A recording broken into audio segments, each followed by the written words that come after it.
So we're consciously releasing contracts of forgetting, veils of forgetting, and we're calling in the memories so that we can remember the parts of our multidimensional self to become whole again, to become one. Welcome to Activations with JJ. The themes for this Ascension message are remembering our lives as water priests and priestesses, the role of the dragons in our Ascension process, and I'll also be channeling at the second part of the episode a light language transmission designed to support your integration of those 1111 portal energies. Hello, my friends. Greetings. Here we are post 1111, and I'm thrilled to be with you to co-create another episode. Whether you're brand new or you've been following me for a while, it's always such an honor to be feeling your presence, even as we will be doing this asynchronously with me recording it before you listen to it. There's no such thing as time. There's definitely no such thing as time. I'm dropping in here today with a few things on my heart and mind. One of them is a little recap of my 1111 experiences, sharing some of my Sedona energy with you. Some of you did join us virtually in Sedona, and it was such a powerful, powerful gathering. We had, for an hour of the 3-hour workshop, we had our virtual friends with us. We were over 100 strong, gathering to connect with dragons and all kinds of energies. You can actually get that playback. After that was finished, I did private readings, or one-on-one readings, I should say, in front of the audience at a beautiful venue called Sedonia Conscious Living Center, one of the most incredible large venues that I have ever had the privilege of providing a container at and an offering at. So if you are in Sedona, be sure to check out that spot. They have a little shop, and it's almost like a temple. It's so, so awesome. I'm hoping that in the future I can do another gathering there, but it was really so fun to be able to co-create with so many of you in person, to have you there and to feel of your energy and the readings that came through. Many of you know in my channeled Q&A gathering, I actually do little personal mini readings during that gathering. So I've extended the time that gathering lasts, and I spend 5 to 7 minutes just bringing through information, channeling different beings. This is what happened in Sedona with people in person, but the energy and the guides and the information that came through for each of those individuals was really beyond what I've ever done before in a setting like this. And there's no other way for me to describe it. So if there's any possibility you have of being able to attend a live gathering with me, I have one coming up this Sunday, and that will take place in Los Angeles. Actually, Beverly Hills is the specific area. I'll be co-creating with my friend Flo Karuna of Starseed Codes, as well as Marissa Rohr of Starseeded, 2 super amazing channelers, light language channelers, all the things. And we're really feeling into one of the themes that I mentioned was coming through. And that is the connection that so many of us have to lifetimes as water priests or priestesses. Sometimes when I think of that, I don't know about how many of you do, but if you remember back, there was a cartoon that came on.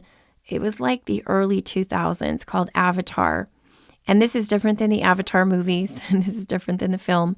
But the Avatar cartoon series came out, and there were water benders. Each of the different tribes had their gifts, and they were working with the earth. So there were earth benders, water benders, air benders, and fire benders. And these water benders, every time I think of water priestess or priest, I think of that. And one of the most incredible things about water is that our bodies are made so much up of the water, right? A large percentage of our body.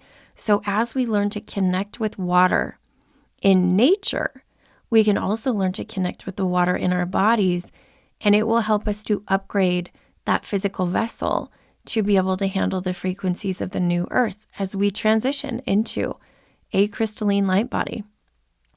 So with Flo and Marissa and I feeling into the theme for our gathering in Los Angeles, which, by the way, have no fear, we are offering it as a virtual event, so you can join us that way.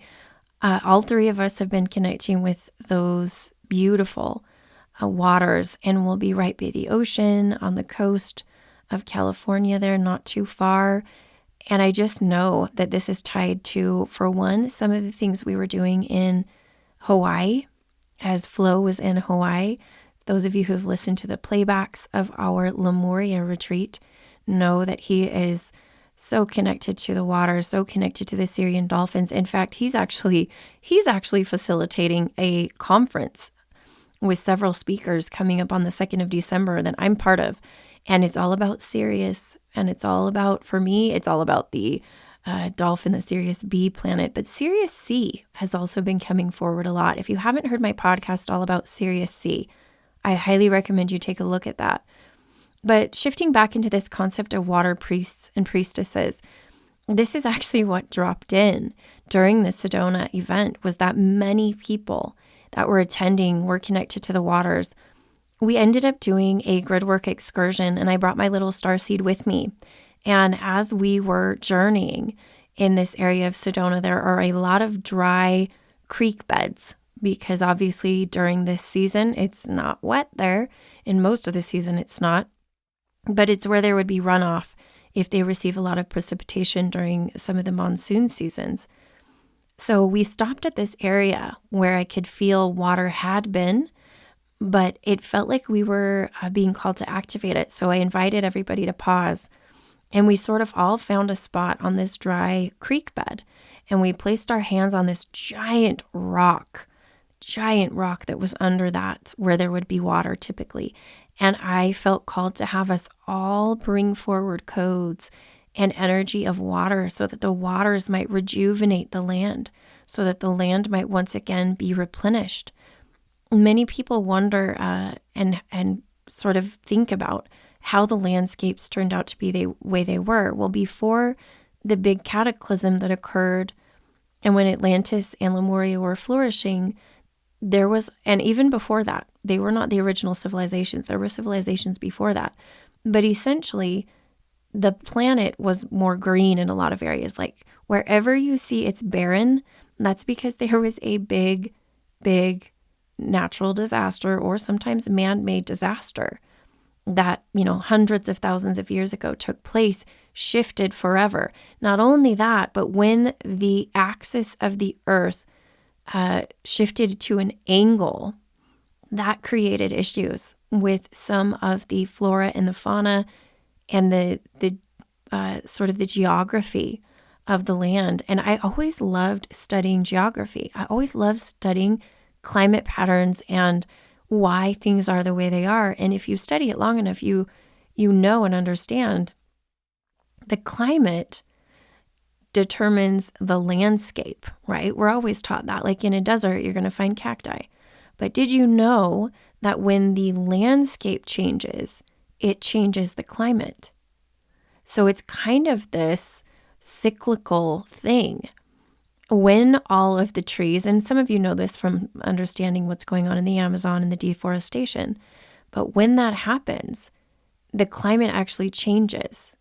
So we are essentially shifting things that way. What we're trying to do is bring things back to the state, the Garden of Eden type state.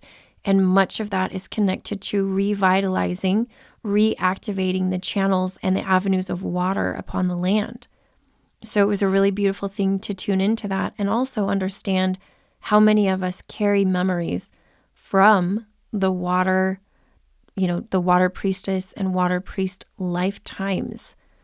Many of you are also familiar with the fact that Mary Magdalene is connected to the water priestess, the Mer priestess, which is connected to the mermaid. So all of you who are understanding that the M-E-R or the name M-A-R, Mary, actually means priestess and water priestess. And there were very special things that these priestesses learned how to do, also connected to Isis. So there's so much there that people are awakening to. In fact, one of the things that has come forward in the last little while related to what I just said is the idea of remembering. The idea of remembering.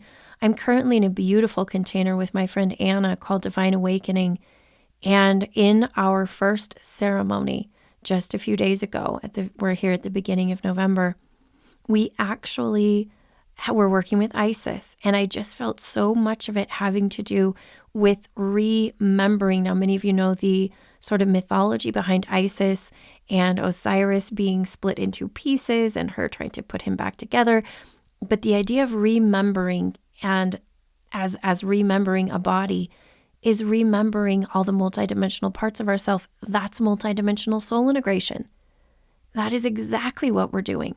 We're calling back in our arm and our leg and our foot and our hand, those parts of us that decided to separate to go experience new things. And the remembering. So not only remembering lives that we spent as water priests and priestesses, we are also remembering any and all lives that would give us those gifts. And so what I've decided to do coming up in December is to open up a limited number of spots, but I will have some available, as well as some supplemental materials to help you be able to release any contracts you might be holding in the Akashic Records where you consented to forget. And this is a theme that's been coming through in a lot of sessions lately. People will say, I have a block. I can't figure this out. I don't feel. It's interesting. It's like they're numb. And my guides say, go to the Akashic Records. Because they're fighting against something that they agreed to. And until they consent to release that, these little boundaries are set in place because they wanted them there. So we're consciously releasing contracts of forgetting, veils of forgetting, and we're calling in the memories so that we can remember the parts of our multidimensional self to become whole again, to become one. And so those are some themes that are coming through over this last little while. Be on the lookout for the offering too. I don't have it ready at this moment in time, but I'm just kind of giving you an idea of honestly a theme that's coming in for December. I already feel drawn to do that. Now let's talk for just a quick moment about 1111 portal and the energies that came in. Now, as I said, the water, the memories, that was all coming in for me. A lot of another theme that came in was the dragons. And as many of you noticed, my light language activation for 1111 portal was Call of the Dragons. And I have to tell you that it was super fascinating as I sat down to channel that, because I just did this long channeling. I just sat and recorded it. And all these different light languages were coming through. And I wasn't sure what I was doing, honestly. But that's what I do now. I just surrender. That was one of the themes. Trust and surrender for November. And after the fact, I was like, what do I call this? Like, it's an 1111 portal activation, but like, how do I give it a little bit more specific detail? And my guide said, Call of the Dragons. That's the name that popped in to my mind. So I want you to go back and listen to that if you haven't already, because it really, you can hear each and every kind of dragon. And we are activating and we are calling in earth dragons. We are calling in star dragons. We are calling in all the kinds of dragons that there are. In Sedona, I felt the presence of so many dragons and inner earth dragons coming through as well. We are activating our dragon selves. That's another theme that came through. This is something that we're working with in the Sacred Initiation Journey container that I have. This is like a longer term container that I have. But we are doing that. That is exactly what we're doing. And the dragons are very high frequency beings of light that have specific tasks to do, specific contracts with Gaia to assist with the ascension process. And so calling in our own personal dragons, calling in our dragon light body, working with the baby dragons, dragon eggs were everywhere in Sedona, just right and left. The theme of dragon eggs came in. Even in the Star Mothers reunion retreat that we had, that was a little bit of a different offering, but that's part of Star Mothers Worldwide. We gathered as a group, a smaller group, and we were feeling those dragon eggs coming in. So much fascinating energy there.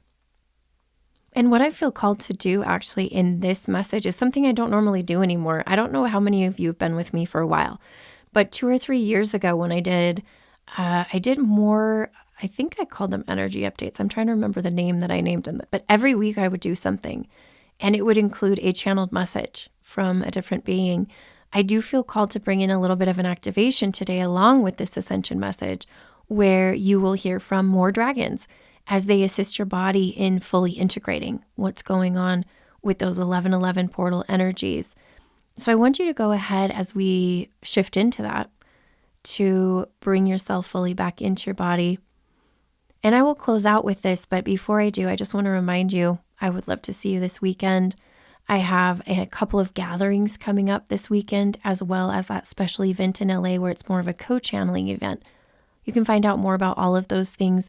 And if you're listening to this after the fact, there's always something going on. I always have people say, it's so hard to choose what to do, JJ, because there's so much. And I say, I know, but I love it. I love it. And I appreciate co-creating with all of you. If you ever have FOMO and you're listening to this way after the fact, I have a store. I have a way for you to access that. So please check out my website and it will tell you how you can find some of those older recordings and playbacks. But for now, just taking a nice deep breath as we begin to calibrate with this music, supporting us, calling back in those beautiful dragon energies that I channeled for that 1111 portal activation, and asking them to please assist us with any integration of additional energies to help weave them and anchor them into the body so that we can be comfortable through this ascension journey.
Gatu kokam haarito, koka amdarakatito.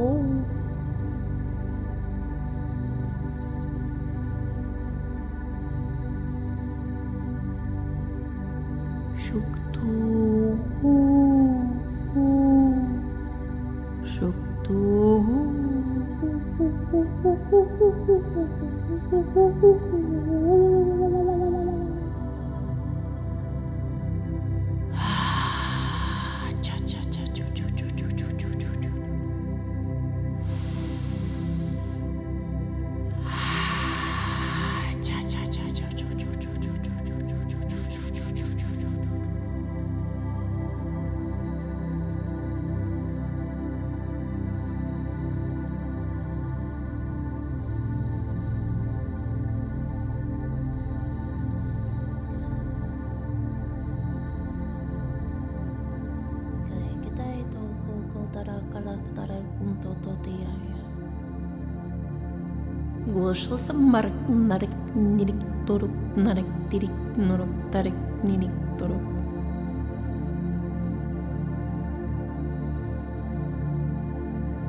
Gatuko kam haarito koka amdara katito.